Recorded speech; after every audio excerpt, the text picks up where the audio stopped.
আসসালামু আলাইকুম সবাইকে, একটা নতুন ভিডিওতে ওয়েলকাম করতেছি আপনাদেরকে। গাভীটা পর্যাপ্ত ঘাস পাচ্ছে না, আমাদের ঘাস খুব জরুরি গাভীটার জন্য। মাশাআল্লাহ এটা দুধ দিচ্ছে, বাট আমরা এটা এইভাবে ঘাস খাওয়াইতে পারতেছি না। ঘাসের কারণে গাভীটার শরীর টরিল ভাঙ্গা একদম অবস্থা খারাপ হয়ে গেছে। জানেন, আপনারা আগেও দেখছেন এই জিনিসটা।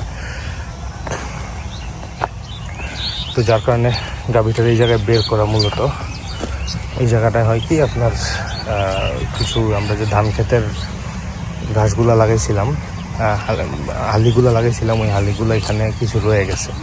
তো এগুলো সে খাইতে পারতেছে। সেম টাইম এখানে কিছু দুর্বা ঘাস আছে, এগুলোও অ্যাট এ টাইম সে খাইতে পারবে আর কি।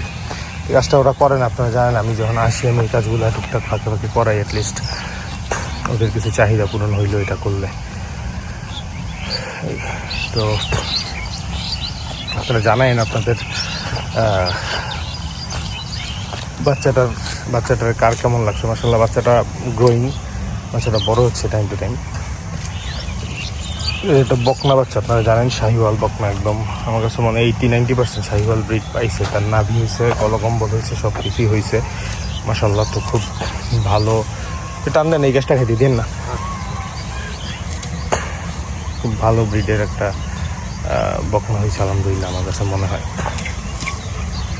এখন দেখা যাক। হ্যাঁ, ওই জায়গাটা দেন, এই মাঝখানের আলিটি খাওয়ান।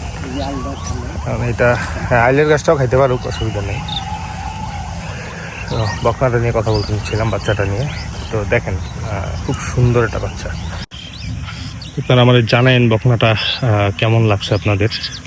অনেক পছন্দের একটা বাচ্চা এবার হয়েছে। এটা শুধু সার হইতো মাশাআল্লাহ ম্যাসিভ হইতো, বাট আলহামদুলিল্লাহ বকনা হয়েছে। এটা তো আমাদের সবচেয়ে বড় পজিটিভ হচ্ছে। এটা হয়তো টাইম কনজিউমিং, বাট এটা থেকে আমরা যখন ব্রিডিং করতে পারবো ইনশাল্লাহ খুব ভালো বাচ্চা, ভালো কোয়ালিটির বাচ্চা পাবো আমরা। তো একদম মা আর বাচ্চা দুইজনের দেন করে কি দেখেন দুইজনের কালারই একদম হুবহু সেম।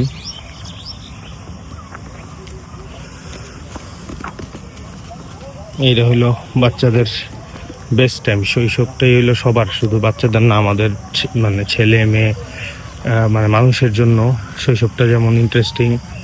আমি দেখছি ছাগল, ভেড়া, এগুলো সবই তো আমরা পালি বা পালছি। ইভেন গরুর বাছুর, ওদেরও শৈশবটা ঠিক একই রকম। ওরা খুব দুরন্ত থাকে, লাভঝাপ করে, উল্টাপাল্টা করে, উষ্টা খেয়া পড়ে। তো সবার জন্য এই জিনিসটা আসলে সেম। তো ওরাও এই জিনিসটা এনজয় করে, আমরাও চাই আসলে ওরা যদি এই জিনিসটা করে, লাফালাফি দৌড়াদৌড়ি নাচানাচি করে, তাইলে ওদের শরীর স্বাস্থ্যগুলো আর গঠনগুলোও ঠিকঠাকভাবে ধ্যান করে কি। খুব সুন্দর একটা ইভিনিং, সূর্য ডুবতেছে আর ওরা বাইরে খাচ্ছে। তো ওভারঅল এনভায়রনমেন্টটাও খুব সুন্দর। যাই হোক, আমি শর্ট একটা ভিডিও আসলে করতে চাইছিলাম, সেটাই করলাম। আমার জানেন আপনাদের কার কেমন লাগলো বাচ্চাটা। ভালো থাকেন, শেষ করে দিই ভিডিওটা এখানে। আসসালামু আলাইকুম।